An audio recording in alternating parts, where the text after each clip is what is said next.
বেপরোয়া গতি, ফিটনেসবিহীন কাঠামো আর অদক্ষ চালকের কারণে ইতিমধ্যেই ব্যাটারি চালিত রিকশা খেতাব পেয়েছে গরিবের টেসলা নামে।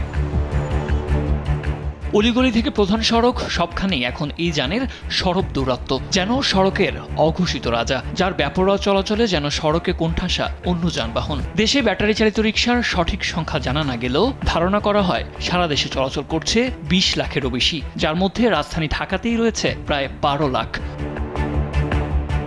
ব্যাটারি চালিত রিকশার অবাধ বিচরণে প্রায় বিলুপ্তির পথে পায়ের প্যাডেল চালিত রিকশা।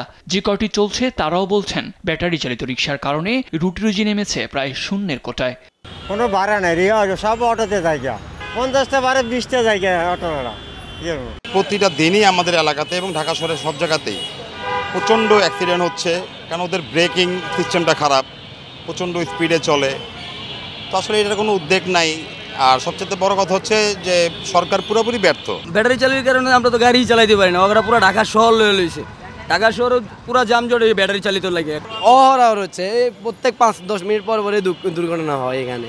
যদিও ব্যাটারি চালিত রিকশার বিরুদ্ধে নিয়মিত অভিযানের কথা জানান ডিএমপির উপপুলিশ কমিশনার। ঢাকা মহানগরীতে আমরা কিন্তু ব্যাটারি চালিত রিকশার বিরুদ্ধে প্রতিনিয়ত অভিযান পরিচালনা করছি এবং প্রতিদিন উল্লেখযোগ্য সংখ্যক ব্যাটারি চালিত রিকশা আটক করা হচ্ছে।